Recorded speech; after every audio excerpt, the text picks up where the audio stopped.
Hello there and welcome to the second Mercia Libertarians online meeting. Today we are discussing the question of, do we live in a democracy? And Dan, you're up first. The question is, do we live in a democracy? And I'm going to attack this topic a little bit in a roundabout way, but hopefully you'll find it interesting and it might develop your thoughts on the topic. It's my view that people today largely believe two false things about democracy, possibly three false things. One, that they know what it is. Okay, that's the first one. Second, that they should want to live in one. And third, that they do live in one. All right, I think most people believe all three of those. And I don't think any of those are actually quite true. It's my view that we shouldn't even want to live in one, that we should rather live in a republic, but I'll come on to that. And some people might say I'm splitting hairs, and I'm happy to accept that accusation. So around 400 BC, Plato rejected the Athenian manifestation of democracy because he believed it to be anarchic, lacking in unity, and deferring to the impulses and whims of citizens and run by fools. And I think that is a description that we could apply to our democracy today. According to Plato, democracy mistakes anarchy, that's his word, for freedom, and must degenerate into tyranny or mob rule, which I would argue is just another form of tyranny. In context, of course, Plato was a statist. He preferred rule by philosopher kings. In his little hierarchy of what the best forms of government and the worst forms of government were, he put philosopher kings at the top, which are a rare or mythical few very wise people who have no desire to rule, but we're going to make them rule anyway, because without lacking the ambition of rule, they'll obviously not try and be dictators and stuff like that. That was his idea. And so you've got to remember that when he uses the word anarchy to describe democracy, he's comparing it to his idea of having an ultimate ruler that is all wise. And perhaps if such wise people did exist and could always be found, maybe Plato has a point, but they can't. All right. Unfortunately, world history from ancient time to now shows that such people are rare, and rarer still are they in positions of power. Instead, the man who can ends up being incompetent or a dictator. And in most cases, you give someone a little power as they suppose, and they immediately begin to exercise it badly to the harm of others. And so it seems we can choose the tyranny of an all-powerful single ruler, or we can choose the tyranny of mob rule in a democracy, and that's what most people imagine is the available spectrum. But to highlight the inherent flaws in an unchecked democracy, James Madison, who is one of the founding fathers in the USA, said this. He says, "There is nothing in democracy to check the inducements to sacrifice the weaker party or an obnoxious individual. Hence, it is that such democracies have ever been spectacles of turbulence and contention, have ever been found incompatible with personal security or the rights of property, and have in general been as short in their lives as they have been violent in their deaths." According to James Madison, if you want protection for weaker people, people who think or believe differently, or even who are annoyingly outspoken, if you want personal security or to defend your property, you won't get any of that certain in a democracy. And he's right, isn't he? Because the form of democracy we live in hasn't protected our property rights particularly.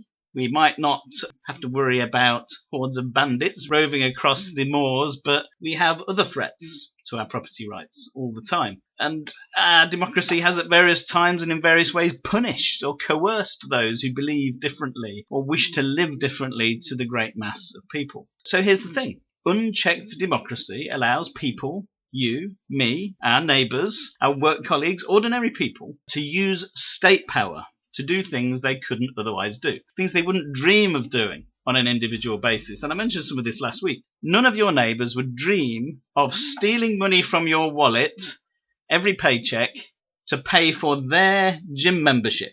They wouldn't do it. They wouldn't dream of it. They would think that would be dishonest and that they would make them thieves. But more than you realise, think it's okay to vote for higher taxes so that you can fund the local leisure centre, which you don't use, but they do. Do you see the comparison? They don't think they're being thieves, but they are voting for you to be robbed.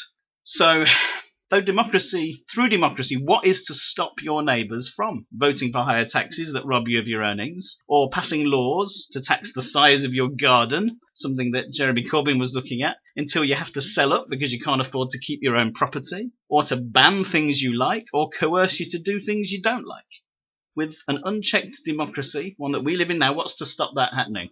Where are the limits on this tyranny of mob rule? Instead of mob rule, we might use the term collective force. It's the same thing. There are no limits, and here's why. Because the only limit on democratic mob rule or collective force comes through placing a limit on state power. Because what democracy does is it wields or influences the use of state power. It's enacted by state power. So if you limit the state, you also limit democratic mob rule or collective force. It's precisely for that reason that the founding fathers in the USA sought to address the criticism of James Madison.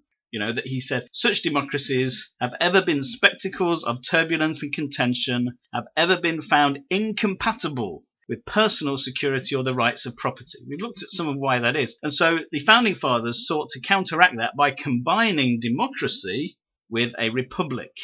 And a republic being a state in which supreme power is held by the people, power flows up from the people to their elected representatives and their elected president rather than a monarch, as opposed to the other way round, which is the assumption that all power is held in the monarch and flows down to the people by permissions and dispensations being granted. Sovereignty in a republic flows the other way, up rather than down. So they sought to combine democracy with the idea of republic to try and limit the state and therefore limit the extent to which democracy becomes collective force used negatively against people. And so we do want that limit, surely, because at the moment we have this tyrannical mob rule. Because without any limits, as someone mentioned last week, democracy is two wolves and a sheep voting on what to have for dinner. And James Madison made that point very clear in what he said. So to use that two wolves and a sheep analogy, a government limited by a written constitution would not, for instance, have the power to kill the sheep to feed the wolves. It wouldn't matter if it had two wolves voting against the sheep or 200,000 wolves voting against one sheep. The government wouldn't be allowed to do it. And so such a vote would be invalid, have no effect. That is the point of limiting government. That's really important for democracy. That's how minorities, the weak, the outspoken, the different, you, your family, your freedom and your property are protected from the tyranny of mob rule or collective force. For a constitution that limits government, which says government can't hurt these people no matter how many people vote for it. So that's where we need to get to. Bastiat, the French philosopher, said that the legitimate role government should take is one that defends each person, their life, their liberty and their property. And the law should be nothing more and nothing less than that. To him, there is no place for collective force other than in defence of those three things, life, liberty and property. And such a government is, of course, the aim of libertarians worldwide. That's what we want, right? We want to be protected. We don't want to have to worry each election that this time we are the sheep that's going to be fed to the majority of wolves. But we don't have such a limited government here in the UK. According to Bastiat, in his essay, The Law, governments, as he experienced them, and it's no less true for us today, have perverted the law. He says, unfortunately, law by no means confines itself to its proper functions. It has acted in direct opposition to its own purpose, to limiting and destroying rights which its real purpose was to respect. The law has placed the collective force at the disposal of the unscrupulous who wish, without risk, to exploit the person, liberty and property of others. It has converted plunder into a right in order to protect plunder, and has converted lawful defence into a crime in order to punish lawful defence. And we'll recognise some of that behaviour in our neighbours, perhaps even ourselves, in the way we have voted in the past. He goes on to make the point, man can live and satisfy his wants only by ceaseless labour, but it's also true that a man may live and satisfy his wants by seizing and consuming the products of the labour of others. And this is the origin of plunder. But then he says, when plunder is organised by law for the profit of those who make the law, all the plundered classes, that's you and I and anyone who is subject to taxation and, regulation, and if you're a business owner, you probably get more taxes than anyone else. He says, all the plundered classes try somehow to enter, by peaceful or revolutionary means, into making laws. All right. Then he says it's down to the degree of enlightenment of those individuals whether they use that opportunity to make laws to either stop lawful plunder, which would be great, that's what libertarians want to do, or share in it, which is what we see happening most of the time. All right, and this is what happens when governments pervert law away from defence of life, liberty and property. Ezra Taft Benson, he was a religious leader but also served as Secretary for Agriculture under Eisenhower. And he had this to say about legalized plunder. And you will recognise it. This is politics today in one beautiful paragraph. He says, once government steps over this clear line between the protective role into the aggressive role of redistributing wealth through taxation, it becomes a means for legalized plunder. It becomes a lever of unlimited power that is sought after by unscrupulous individuals and pressure groups, each seeking to control the machine to fatten his own pockets or benefit his favourite charity, or with the other fellow's money, of course. All right, and then he goes on to say, with each group out to get its share of the spoils, such governments historically have mushroomed into total welfare states. Once the process begins, once the principle of the protective function of government gives way to the aggressive or redistributive function, then forces are set in motion that drive the nation toward totalitarianism. And that's what we see going on today. And it happens because we live in a democracy attached to an unlimited government. So the answer, says Bastiat, is to restrict the law, or in libertarian terms, limit government. Well, we want it, but we don't have it, because in the UK there are no such limits on government. There's no written constitution stating what those limits are. The limits are legislation, which can be changed at any time. We know that because we're living in such a time now. The Coronavirus Act, as it's known, imposes some of the most tyrannical restrictions we've ever encountered, and you and I were never asked for our consent in any of this. Just let that sink in. The right to assembly, freedom of association, freedom of religion, even the ability to work was stripped away just like that.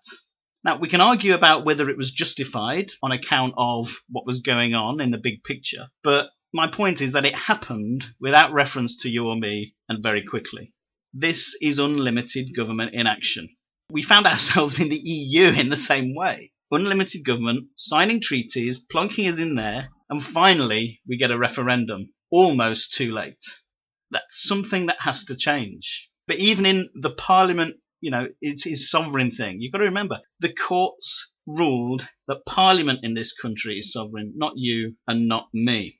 In the USA, in theory, they're at least a republic. And what that means is, because they have a written constitution, any powers not specifically granted to the federal government are retained in the individual states. Now, that doesn't mean every state is equal and they're all, perfectly run. But in the UK, we're not a republic of any kind.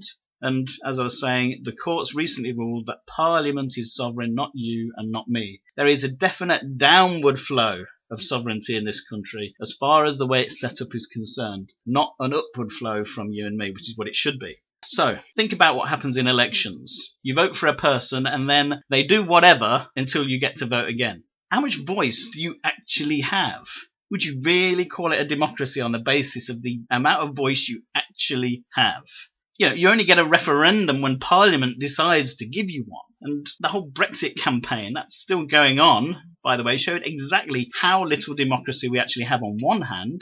But then the spending promises, the almost bidding war that was going on between Boris Johnson and Jeremy Corbyn back in December showed that you actually have more democracy than you probably think on another.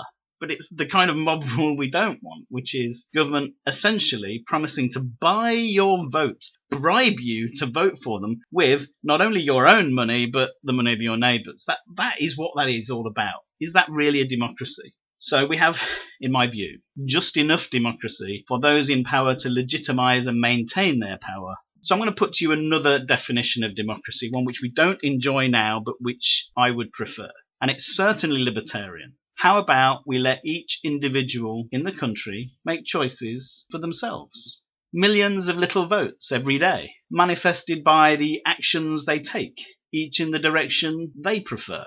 What, for instance, is more democratic than a truly free market? Instead of cronyism and subsidy, each business transaction is a real-time vote in favour of a product or a service. Those who serve their customers best, they succeed. Those who don't, they fail. There's no coercion in that. There's no state or government picking winners and losers. There's just millions of individuals voting by choosing to do business or not. To me, that's the ultimate grassroots, bottom-up sovereignty democracy. Each represents themselves, making choices they believe will help them meet their individual objectives in life. And we can have this. We can even have it here in the UK. But to achieve it, we need to elect MPs who believe this and are willing to start undoing things that have been done in the past. We need to shrink the size and power of the state. Then, with all the state meddling gone, with all the trappings of the former democratic decisions that represent people imposing their views on their neighbours that were none of their business, gone, with all that sorted out, then we can have this. But to get to it, we need more people to understand the true nature of democracy. How in its really vital form, it naturally exists when people are free in all of their free choices as individuals, as sovereign individuals, and protected in their life, liberty and property. The unlimited government that we currently experience robs people of these freedoms. Every law takes a piece of freedom away, ultimately limiting the naturally occurring democracy to whatever Parliament permits, while it overreaches and perverts the true purpose of law away from defence of life, liberty and property to maintaining and growing its own power. On that basis, back to the question, no, we don't live in a democracy. We mustn't be fooled by the fact we get to vote every so often. It's all theatre. What we currently experience as democracy is the activated perversion of the law, in which the power of the state increases as electors fight between themselves via the ballot box, who will be the next victim of the next perversion of the law. So I choose individual sovereignty and individual freedom. That is where real democracy is manifest, and nowhere else. And until we have that, no, we don't have democracy. Thank you. Well, thank you, Dan.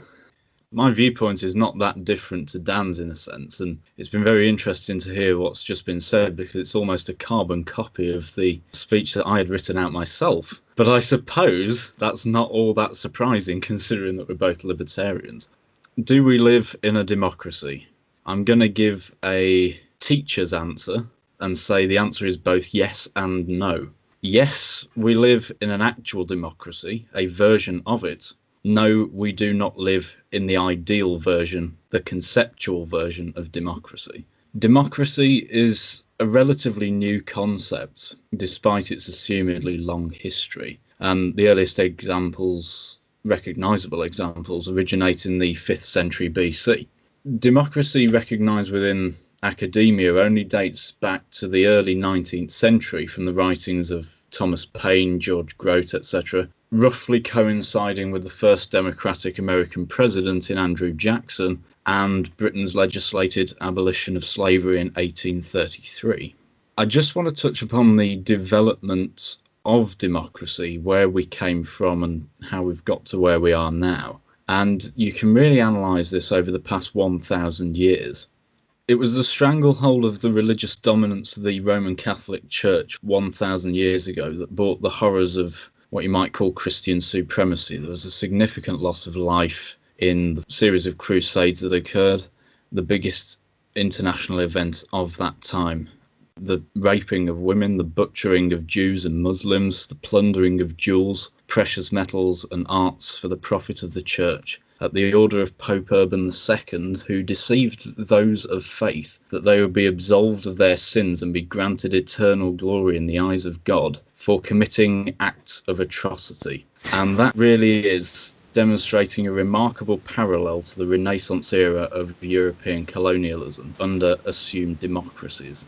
It was the feudalism and empire building of 500 years ago, again mostly European, stemming from the blueprint of the Holy Roman Empire, that helped re-establish democratic principles and a form of recognisable democracy.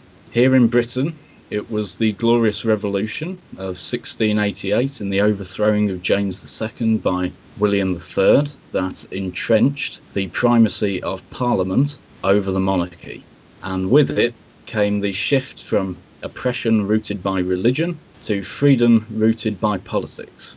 The following year, in 1689, perhaps the most important of all the documents that compose our unwritten constitution was formed, and that was the Bill of Rights.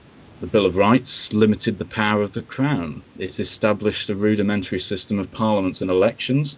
It affirmed the rights of the individual citizen to freedom of speech, the right to bear arms, upholding the rule of law, and the notion of no taxation without representation. These were mainstream views at that time, yet these ideas are now depicted as fringe concepts. Yet, funnily enough, each one is a libertarian principle of today.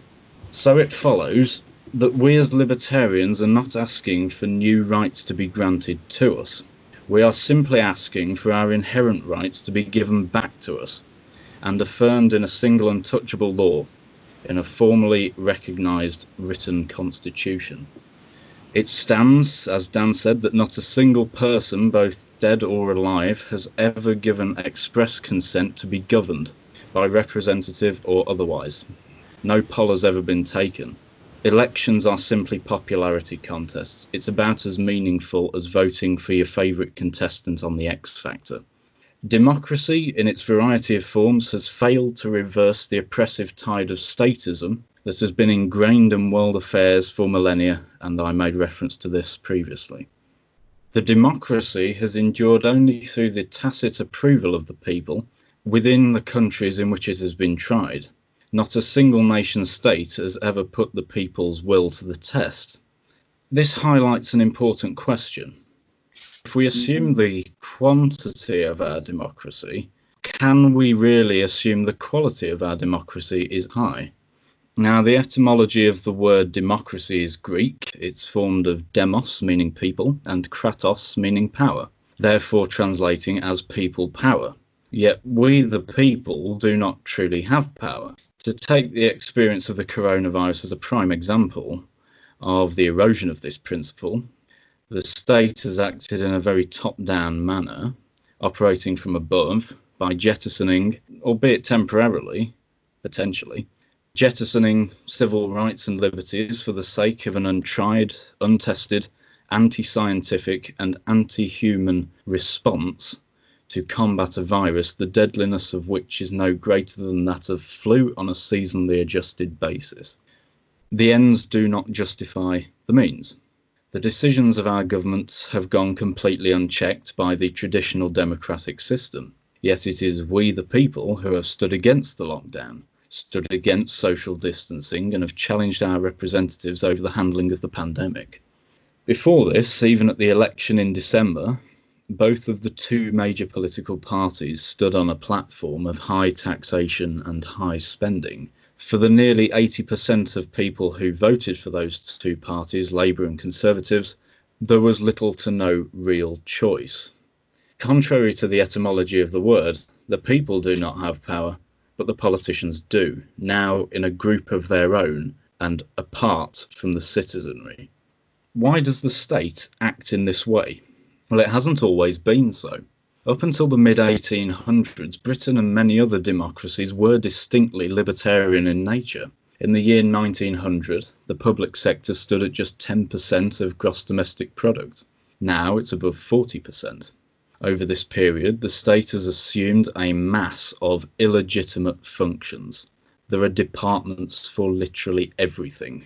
It has bolstered the power of the state at the expense of the power of the people. This has deluded the state into the false belief that its actions are always good, always right, always for the benefit of the greater majority. Yet we know as individuals that this is simply not true. The state does not consider the nuances, the differences, the diversity from one person to another. It assumes the common good is the good of all, but it fails to recognise that the value of what is good is not a universal one. It assumes moral absolutism, yet moral relativism would be far more appropriate and beneficial to a wider number of individuals. One of the reasons for the state acting in this way is due to the changing characteristics of democracy itself. Early versions of democracy were not democratic by modern standards. Athenian democracy was restricted to native men only, precluding an accurate representation of the people. Some elements have endured. There were no property qualifications for political rights or eligibility. This was removed and then given back in more recent times. However, there were more democratic elements that have now been lost. For example, the Athenian democracy had no separation between the executive and the judiciary. The Encyclopaedia Britannica gives a definition of what could constitute an ideal democracy. It lists the following characteristics: effective participation, equality in voting, an informed electorate, citizens' control of the agenda, inclusivity, fundamental rights, free, fair and frequent elections, freedom of expression, independent sources of information, and freedom of association.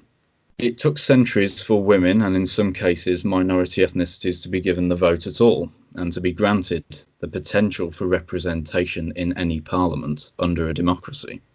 I pose a number of questions. Do we have effective participation? Does it really matter who we vote for? Do things really change? To take the December election as an example, the Labour Party was predicted to borrow exactly the amount of money that this present Conservative government is now borrowing in relation to the coronavirus handling. Do we have an informed electorate in an era of fake news and where alternative mouthpieces are often being silenced or censored? How do we measure what is effective participation? Turnout levels, of course, are variable. E-voting is a new method by which people can influence politics, but it doesn't necessarily always work out. Do we truly have freedom of expression? We've constantly seen all over the news, and in the example given about Katie Hopkins, that social media, which is really one of the beacons of freedom of expression, are capable of giving bans to voices they don't like hearing. Are our sources of information truly independent? Well, considering that the British newspaper industry is essentially dominated by 4 major companies, are the sources of news really all that independent, or are they just different versions of the same perspective? I think the answer to most of these questions is no. And from that, we must also consider whether these standards are practically achievable. I, for one, would acknowledge that we as individuals live subjectively and not objectively. So while it is always a great idea to pursue these ideals, we must also understand that we are never likely to achieve them, for the simple fact that one person's values are innately different to another's.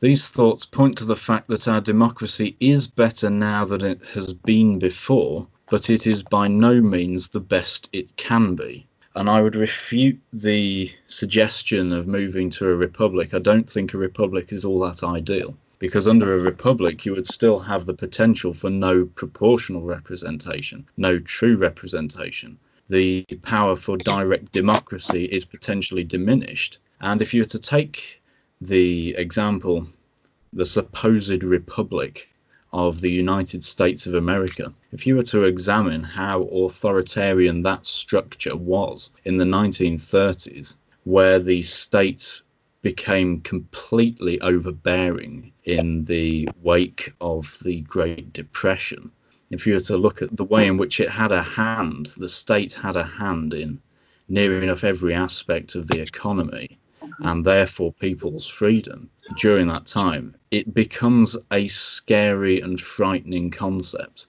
potentially. So if it is to be a republic, it has to be structured taking these things into account.